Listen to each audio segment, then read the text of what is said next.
Before we get into the video, could everyone please subscribe to my Endless Diary Tales channel? Thank you so much. When I was 50 and hospitalized with cancer, I discovered that our passbook had vanished. At the bank, I learned that every year a huge sum had been transferred out. Ethan had been sending the money to his first love, Mia. I then tried to mortgage our house, only to find that even the deed had been put under Mia's name. When I confronted him, he stayed calm and said, "I already married you. What more do you want? You're just too greedy." Staring at the cold, indifferent man in front of me, I gave a bitter smile. This was the man I had clung to with everything I had. Back then, I poured all my savings into his business and helped him become the first 10,000 yuan household in our village. Because he didn't want children, I stayed childless for life. Yet in the end he used my savings to support Mia and their child, while I, with no money left for treatment, died full of resentment. When I opened my eyes again, I was back on the day I gave him the fountain pen. Someone shoved me hard and I nearly fell. Ethan's voice rang in my ears. "Emily, I told you I don't like you. Stop giving me things. I don't want people to misunderstand our relationship. You trail after me all day. Don't you even know what modesty and self-respect are?" Studying myself, I saw Ethan in his 20s. Washed out old clothes, several big patches on his pants. Nothing like the suited man I remembered. That's when I realized I'd been reborn. When I came back to my senses, I noticed the Shanghai brand fountain pen in my hand. The gift I'd bought to curry favor with him. Seeing me silent, his face turned impatient. Staring at the pen, he said, "I'll reluctantly accept this gift. I'll forgive you this time, but don't bother me again. Don't you get it?" He reached out to take it. I actually laughed at his shameless freeloading, and at my past self for being blind enough to fancy such a loser and get ruined by him. Just before his fingers touched the pen, I whipped my hand back and slipped it into my pocket. If you don't like it, then don't take it. No need to force yourself. In my last life, after Ethan accepted the pen, he kept complaining that my gifts disgusted him. Yet he used that very pen every day. The educated youths, judging from the pen's value, assumed he came from a well-off family and flocked around him, feeding his vanity. I foolishly thought he was just shy and only pretending to dislike me. So I brought him even more expensive gifts. Ethan accepted every single one without fail. The moment I pocketed the pen, he froze, his outstretched hand hanging in the air.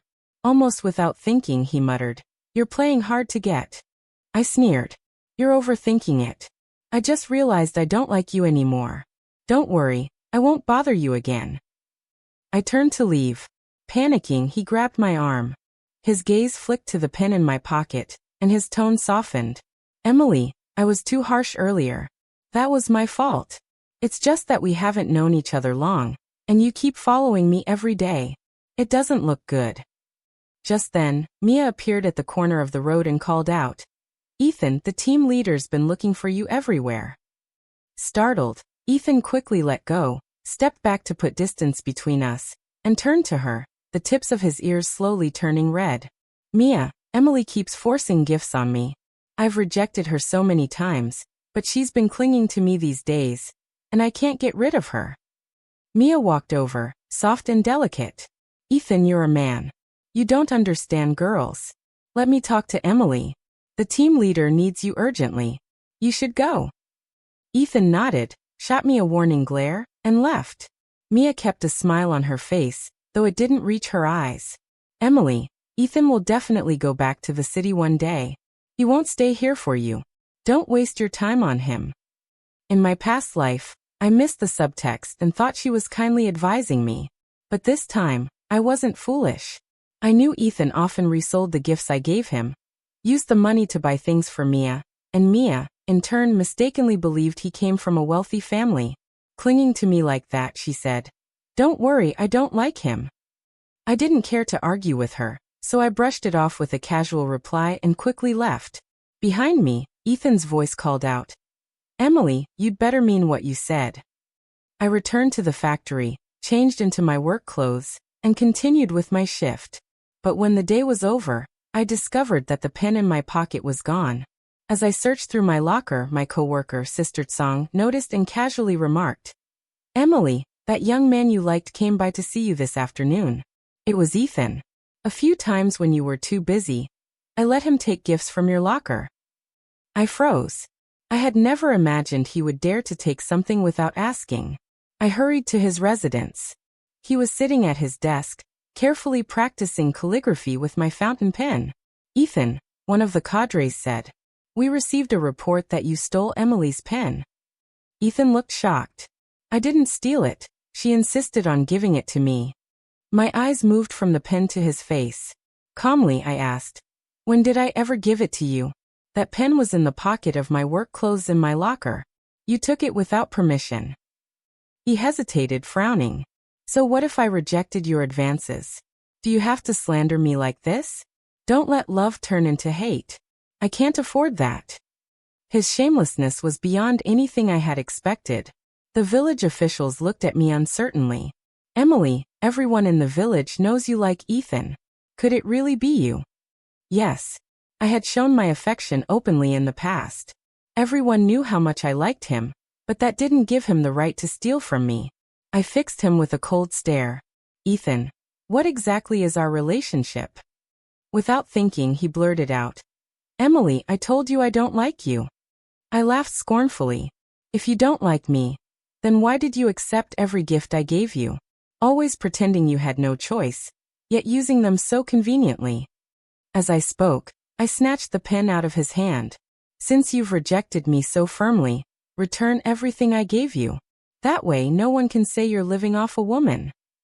Ethan's face went pale, then flushed as he watched helplessly while I ransacked his room. The pile of gifts from the past few months was so large I couldn't carry them all, and one of the cadres had to help me haul everything out.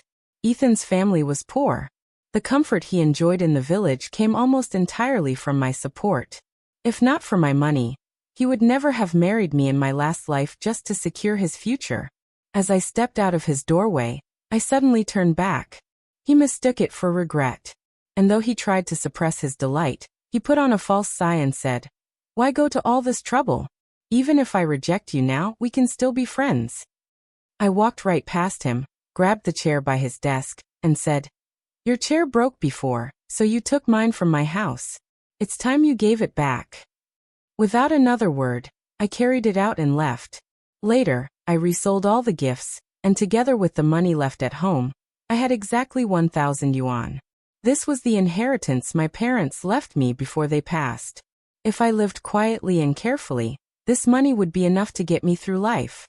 But after everything I had experienced in my last life, I no longer wanted just stability. I knew the coming decades would bring tremendous changes to the nation's economy. As long as I dared to fight and worked hard, I could seize the chance to become truly wealthy. In my previous life, I had spent my resources and energy helping Ethan become the first wealthy man in the village. This time, I would stay far away from Ethan and Mia, build my own career, and achieve financial freedom. The next morning, I handed in my resignation at the factory. I was determined to go to the city and start a business. Our village was remote, and it took 6 hours by bus to reach the city.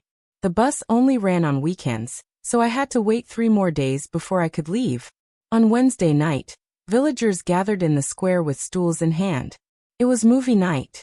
I was absorbed in watching the film when at some point, Ethan slipped into the seat beside me and pressed a piece of candy into my palm.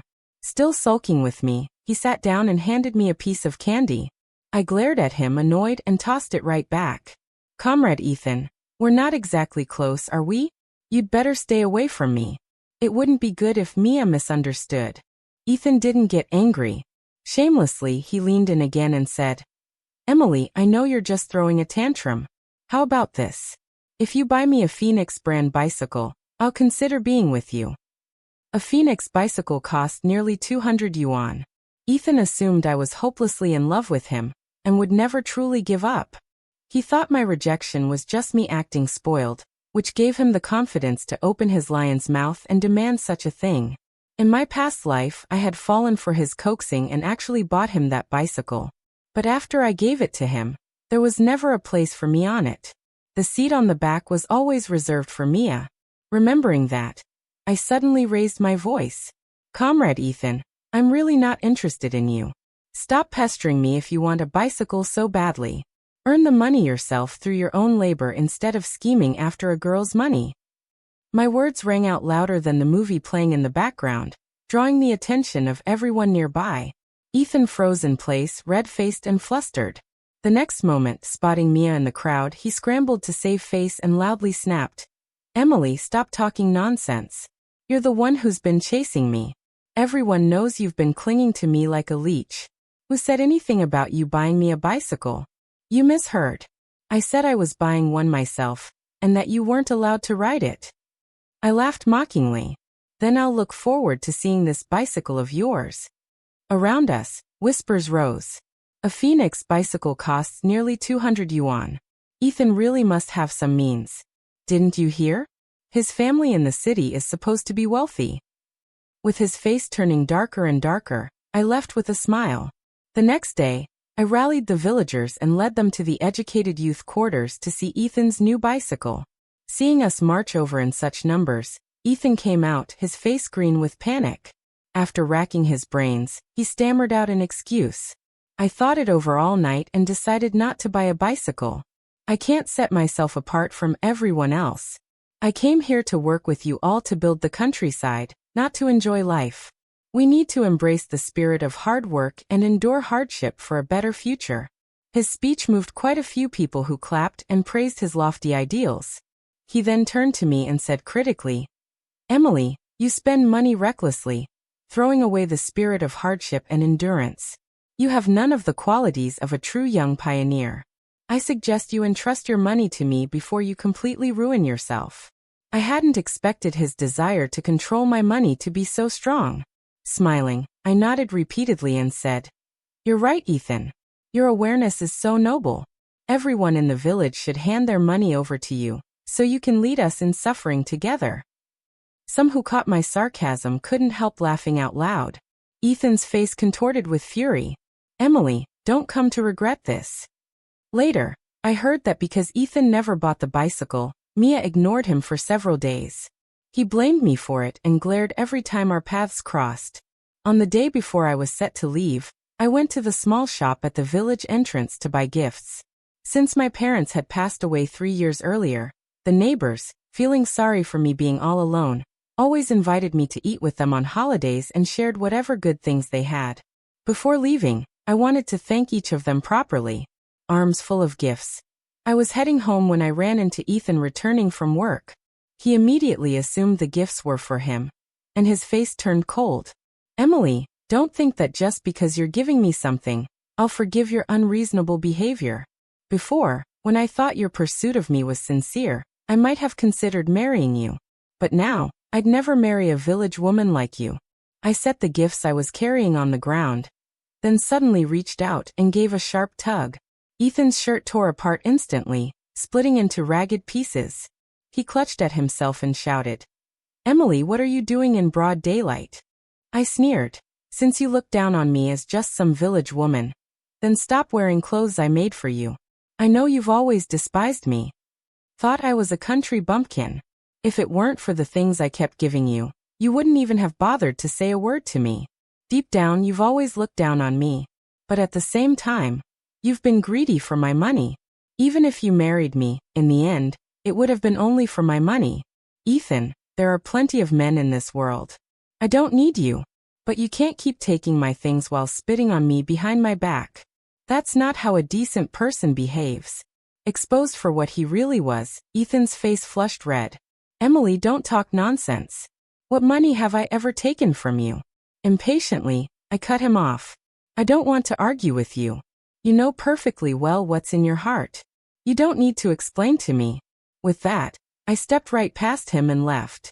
After delivering the gifts one by one to the neighbors who had always cared for me, I went home, packed my bags, and went to bed early. The next morning, I boarded the long-distance bus. As I gazed at the passing scenery outside the window, my nose stung and the tears I had been holding back finally fell. At that moment, I completely said goodbye to my old self. From now on, I would write a new chapter of my life. The bus jolted along for 6 hours before finally reaching the city center. In my previous life, when the country opened up and urbanization surged, I had come here with Ethan to make a living. To support his career, I had poured out all of my savings without hesitation. We rented a tiny storefront to start a clothing business. There were many young people in the city, and they loved to dress up. From that little shop, we slowly grew bigger, opened several branches, and eventually established our own clothing brand. Finally, we built our own factory and company. So in this life, I also decided to start with clothing. After all, it was the one thing I knew best. But now, I had the experience of my past life, and I wouldn't take as many wrong turns. I rented a shop on the busiest pedestrian street, and did a simple renovation. Then, I spent a week riding the train back and forth to the port to buy stock. The clothes there were stylish and inexpensive, things you couldn't find in our small city. I focused solely on women's fashion. No matter the era, women's money is always the easiest to earn. In my shop, every outfit was sold as a complete set, saving customers the trouble of figuring out how to match pieces themselves. I named the store Emily's Fashion. On the very first day, the crowd of young women nearly broke the threshold. They said the clothes weren't just fashionable, but every set was put together in a way that dazzled them. They scrambled to grab the outfits, afraid they would miss out if they were a moment too late. Every day the shop was packed to the brim. I couldn't handle it alone, so I hired a young helper. Twice a month, I traveled to the port to restock. Though running the shop was exhausting, the moment I counted the money, the joy outweighed everything else. The money was from my labor, every bit of running around in that store. In my last life, Ethan only handled the accounts, and because I trusted him, I never once checked the books. I only knew we were making a lot, but never the exact numbers. Later, when the business grew into a company, Ethan persuaded me to step back under the excuse of sparing me hard work. From then on, he completely controlled the finances, and with that power, he was able to build another home outside, raising Mia and their child with my money. I hadn't discovered the truth until my dying breath. Now looking at the piles of money I earned with my own hands, I laughed out loud. So this was what it felt like to hold wealth in my own grip. It was intoxicating. After balancing the books, I handed out wages and bonuses to my shop assistant. She was so excited she thanked me 5 times in a row. 2 months later, after getting off the train with new stock and hauling it into the store, I was met with her bitter face. "Emily," she said with a frown, "a new clothing store just opened across the street. It's called Nia's Boutique. The prices there were half of mine, and even my regular customers were running to buy clothes from them." I set down the goods in my hands and went to the shop my assistant had mentioned. The moment I walked in, I saw the 2 people I least wanted to see, Ethan and Mia. When Ethan spotted me, his expression said it all. "Emily," he smirked knowingly, "you've been reborn too, haven't you?" I froze in place, a chill creeping up my back. He lowered his voice and continued, "I had a dream. I dreamed we got married, started a business together. Now that I see you here, I'm sure it was all real. In my last life, I let Mia down. Heaven gave me this chance to start over so I could correct my mistake. That's why in this life I can't marry you. Emily, you already had me for a lifetime. Now it's Mia's turn." His shameless words actually made me laugh. "Do you think you're some great prize that everyone's fighting over? In my last life, you ruined me. Do you think I'd still want to marry you again?" In reality, all he'd done in that life was get a marriage certificate with me, while the woman who truly lived with him and bore his child was Mia. Every time he claimed to be traveling for work or attending a meeting, he was really at her home. I kept watch over an empty house for 30 long years, and now he dared to say I'd already had him for a lifetime. Ethan scowled, brows furrowing. "So you're just laying it all out now? Fine, then don't harbor any more thoughts about me." Before I could retort, Mia pushed her way past the customers at the door and quickly clung to Ethan's arm like she was declaring her territory. She beamed. Our Ethan really has a talent for business. In just 3 days, we've already made several hundred. Soon we'll be a 10,000 yuan household. Ethan gazed at her lovingly. "It's thanks to you, Mia. You're amazing at finding these cheap, pretty clothes. We're going to dominate this whole street." "Cheap and pretty," I repeated inwardly, turning my head to look into their shop. But Mia immediately blocked my line of sight with her outstretched arms. Emily, business should be fair competition. Don't think about stealing our ideas. If your store isn't doing well, maybe you should look at yourself instead. I gave her a deep look, then turned and walked away. I knew the goods I got from the port were already at rock-bottom prices. The styles in their store were nearly identical to mine, yet their selling price was lower than even my cost. Puzzled, I asked the restaurant owner next door for help. Could you buy a piece from Mia's boutique and bring it back to me? When my assistant brought the item, I compared it to the same style we sold. Though the design was identical, side by side, the difference was glaring. Mia's clothes were made of cheap fabric with a strong chemical odor, and the stitching was sloppy and uneven. Suddenly I remembered. In my last life, an illegal factory inland churned out imitation clothing. Their stock was updated quickly, and their prices were so low that many shopkeepers abandoned port suppliers and switched to them. I too had been tempted, but after checking a few samples and finding the quality awful, I gave up. Later, when every batch of their clothes had quality problems, angry customers swarmed shops demanding refunds. The factory owners fled in the night, leaving merchants with unsellable stock. Ethan, who only ever cared about handling money and never about the goods themselves, had no memory of this. He thought he could just pick up where we left off in our last life, not realizing he had no understanding of the clothing business and could never achieve success without me. I couldn't help the thrill of anticipation knowing Mia's boutique would soon collapse because of this. In my past life, they had joined hands to bully me, steal my assets, and leave me to die untreated. This time, I hoped they'd keep suffering misfortune. Sure enough, 3 days later, Ethan and Mia were surrounded at the entrance of their shop. Customers who had bought their clothes were shouting for refunds, waving their purchases angrily. My assistant ran back breathlessly. Emily, something's happened. There's a fight over there. It sounds like someone got killed. Who died? I wondered, my heart leaping with grim hope. If it were Ethan and Mia, I would have celebrated for 3 days straight. But when I reached the scene, half the crowd had already dispersed. To my disappointment, no one had died. Ethan had only split his forehead open while trying to shield Mia, blood trickling down his face.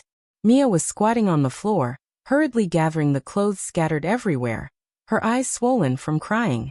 Ethan sat with his head wrapped in gauze, sighing as he flipped through the account book. Mia, where did you even get this stock? With quality like this, there's no way we can sell it.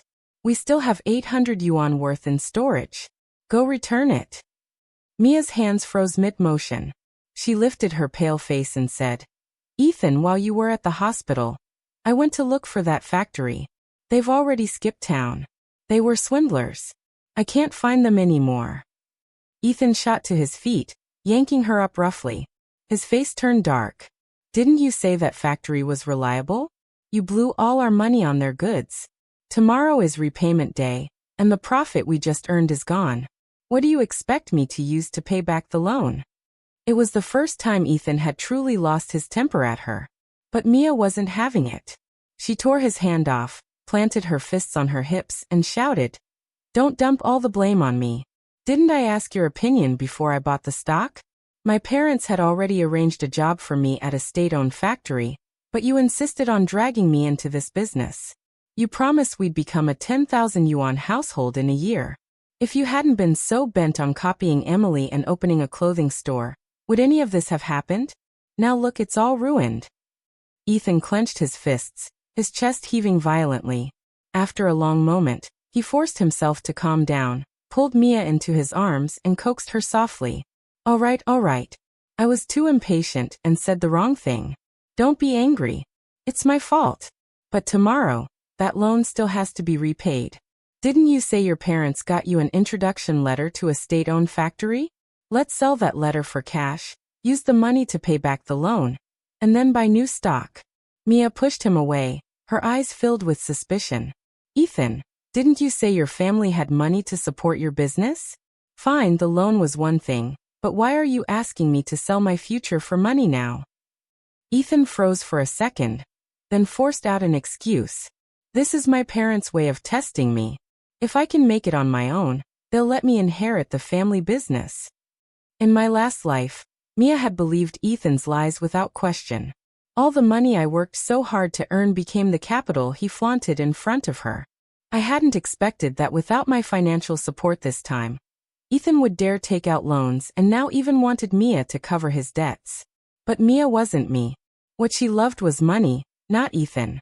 In the end, she refused to sell her introduction letter for cash. Hidden in the shadows by the wall, I slipped away quietly before they noticed me eavesdropping. Soon after, Mia's boutique shut its doors, and my store's business thrived again with customers streaming in nonstop. One morning, as usual, I hurried to catch the train to the port for new stock. But at the station, I ran into Ethan and Mia again. The moment they spotted me, they stuck to my heels, terrified of losing me. The crowd was packed, so with a few quick sidesteps, I managed to shake them off. Just as I was about to board, Ethan's anxious voice rang out behind me. "Emily, wait for us. Don't be so selfish. Let us go with you to get stock." I didn't even look back, diving straight into the carriage. But just before the train pulled away, they squeezed their way in too. From that moment on, they shadowed me like prison guards. Even when I went to the restroom, they stood watch at the door, afraid I'd slip away. Late that night, after Mia had fallen asleep, Ethan crept over and shook me awake. "Emily, wake up. I need to tell you something." Annoyed, I opened my eyes and glared at him. "If you've got something to say, spit it out." Glancing at Mia to make sure she was still asleep, Ethan pulled 200 yuan from his pocket and shoved it into my hand. Lowering his voice, he said, "I won't let you help us for free. Here's 200 yuan. Take us with you to get stock."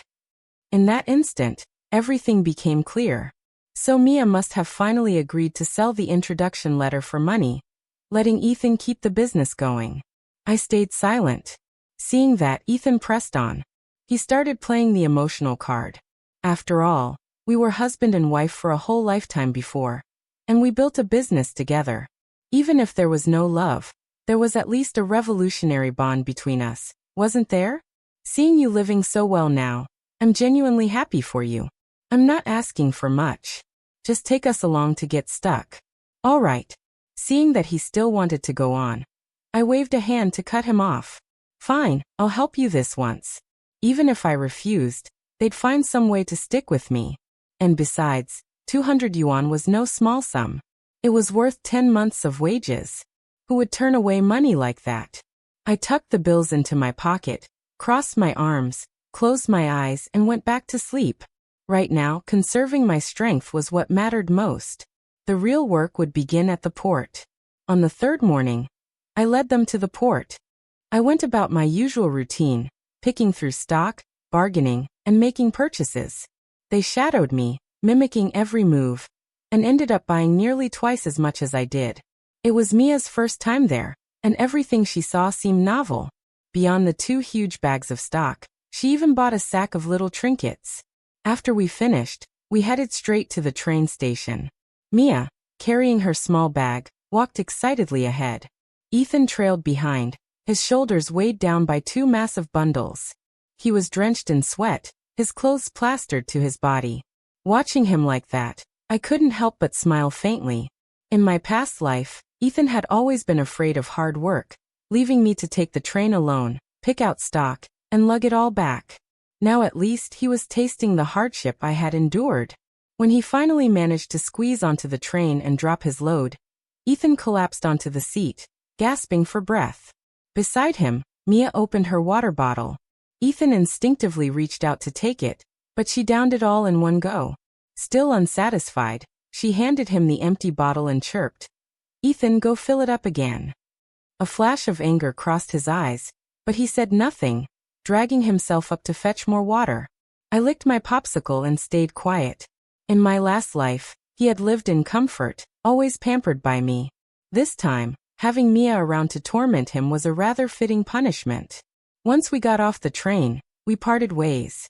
Ethan thought that getting the same stock meant he could recreate the success of our past life, but he couldn't have been more wrong. Running a clothing store isn't just about the goods, it's also about service. Ethan was too arrogant to ever engage with customers, preferring to hide in the back counting money. Mia was petty and easily offended, the type who would rather die than lower herself to flatter a customer. But customers come to spend money, not to be scolded. Within just a few days of reopening, Mia's boutique was echoing daily with the sound of her quarrels with customers. Those who had stepped into their shop soon turned and came to mine instead. With business drying up, Ethan finally couldn't sit still.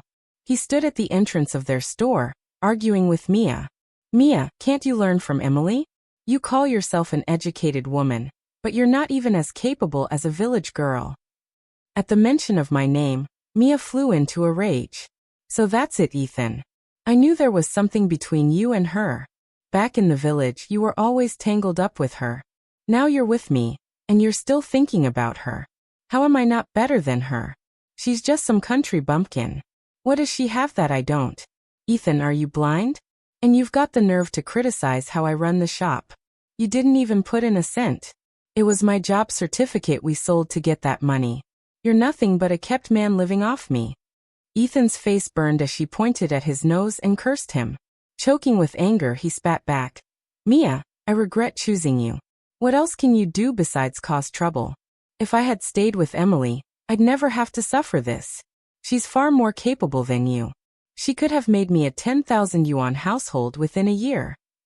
With a sharp crack, Mia's hand whipped across his face, leaving 5 glaring red marks. "Then go find her. Why are you still clinging to me?" Mia ran off, covering her face, sobbing, leaving Ethan standing frozen in place, drawing stares and whispers from the passers-by. That night, while I was alone in my shop taking inventory with the door half open, Ethan suddenly barged in, reeking of alcohol. "Emily, I regret it," he slurred. "Mia is just a lazy shrew. She's nothing compared to your gentleness and virtue. She's not a woman to build a life with. Let's get back together. Just like in our last life, we'll run a business, make big money. This time, I promise I won't make the same mistakes. Whether it's my money or myself, I'll give it all to you." "All right." He stepped closer, reaching out as if to cut my face. Furious, I raised my hand and slapped him hard across the cheek, the sound ringing through the shop. It perfectly matched the slap Mia had given him earlier that day. When he lifted his head, there were 2 glaring handprints on his face. "Emily, if hitting me makes you feel better, then hit me harder."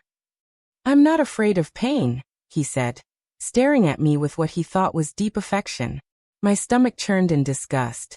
Realizing he was still out of his senses, I grabbed the glass of water on the table and splashed it in his face. "Ethan, I already made myself clear. There is no future for us. I will never marry you. You want to take advantage of everything? Didn't I suffer enough in my last life being deceived by you? This time, I just want to stay as far away from you as possible. I don't want anything to do with you." But it was as if he couldn't understand human speech. He went on stubbornly. "I know you're still angry. You're just jealous that I chose Mia this time, aren't you? Don't worry. I don't like her anymore." When I still refused to answer, he simply lingered in the shop, refusing to leave. With no other choice, I called the police. They arrived quickly and hauled him down to the station. The next morning, Mia went to bail him out, and the 2 of them ended up in a huge fight, screaming and throwing things at each other. Not long after, Mia's boutique was shut down and turned into a breakfast shop. As for where Ethan and Mia went, I couldn't care less. I threw myself fully into my own clothing business. Within a year, I had opened several more branches and hired many employees. The young girl who once helped me had grown capable enough to manage a store as its manager. The following year, several investors approached me. After careful consideration, I partnered with one of them to open a clothing factory, establish my own brand, and build a full-scale clothing enterprise. The village chief later wrote to me saying they'd heard I had become an entrepreneur and hoped I could contribute to the village's development. So I returned home. As I stepped out of my car, I happened to run into a wedding celebration in the village. To my surprise, the bride and groom were none other than Ethan and Mia. At the chief's warm invitation, I joined the villagers in attending their wedding. Ethan wore a bitter smile the entire time. With a heavy sigh, the village chief told me what had happened to them over the past year. After failing in business in the city, Ethan had been introduced to a local job by one of the educated youths. He came back to the village. Meanwhile, Mia lazed around at home for more than half a year. When her parents finally tried to force her to work, they discovered she had secretly sold her job introduction letter. Furious, they threw her out. With nowhere to go, Mia clung to Ethan in the village. Ethan didn't want to marry her, but she tricked him into getting drunk and then stirred up trouble at the village government, leaving him no choice but to marry her. When the banquet ended, I personally handed my gift money to Ethan. His eyes were filled with emotion. Emily, I was forced. I raised a hand, cutting him off. Ethan, you're already married to Mia. Just live well with her. The past is the past. He froze as I gave him a small nod, then turned and got back into my car. As the engine started and dust rose behind me, I glanced in the rearview mirror and caught sight of Mia glaring at me, her teeth clenched in hatred. That night, just as I was about to fall asleep, a man suddenly kicked the door open and stormed in. Little lady, what's the point of making so much money? Why don't you just give in to me and I'll take you home as my wife? Under the moonlight, his face twisted into a lecherous grin as he threw himself on top of me, trying to force himself on me, looking for death. I snatched up the water glass by my bed and smashed it hard against his head. Ah! He screamed, collapsing to the floor, clutching his head as blood poured down his face. Damn woman, how could you hit so hard? The commotion in my house was so loud that the neighbors and village officials rushed in one after another. Faced with such a scene, the man was instantly terrified and confessed everything.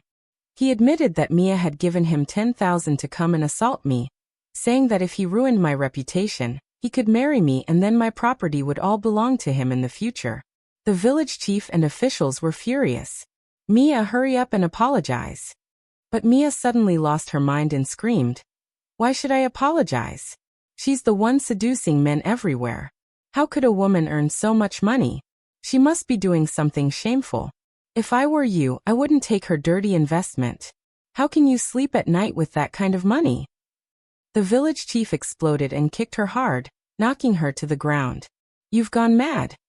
Later, Ethan arrived and dragged her away. Before leaving, he lowered his head and muttered several apologies to me. The chief looked at me with deep regret. Boss Emily, we'll make sure you get a satisfactory explanation. I waved my hand. Just handle it according to the rules. Don't worry, the investment will still go ahead as agreed in the contract. The next morning, I left the village. In the following 20 years, the economy developed rapidly. With the memories of my past life, I invested in many industries and long ago surpassed the 10,000 yuan household benchmark, achieving true financial freedom. One day, villagers came to deliver me local specialties. In our chat, they mentioned Ethan and Mia. Over the years, they had fought constantly, often even coming to blows. Mia had suffered several miscarriages, 4 or 5 times, and eventually had to undergo surgery to remove her uterus. Just last month, she was diagnosed with cancer. But Ethan had failed in multiple business ventures, accumulating heavy debts, and could only leave her at home to fend for herself. Hearing this, I fell silent for a long time. Wasn't this exactly the fate I had suffered in my past life? So destiny hadn't changed at all. It had only shifted onto someone else. Whoever married Ethan was doomed to misery. That day, as I sat in my car heading to the airport for an overseas investment project, I passed an intersection and saw a middle-aged man quarreling with a security guard. You lousy guard. What's so great about you? In my past life, I was the boss of a listed company. When the man turned his head, I raised the window. It was Ethan. Ethan, in the end, you're still living in a dream. Ethan, who once thought himself the center of my world, had been reduced to a bitter man clinging to past illusions. Mia, who schemed so ruthlessly, had paid the price of her choices. Their downfall was not my revenge. It was simply the inevitable result of the lives they chose to live. As for me, I had businesses spanning across cities, trusted partners by my side, and a team that called me their leader. More importantly, I had freedom. Freedom to live without fear, without compromise, without anyone taking advantage of my kindness again. That night, as my plane soared into the clouds, I closed my eyes and let the hum of the engines calm me. My past life had ended in tragedy, but this life was my own to write. With a faint smile, I whispered to myself, Emily, you finally set yourself free.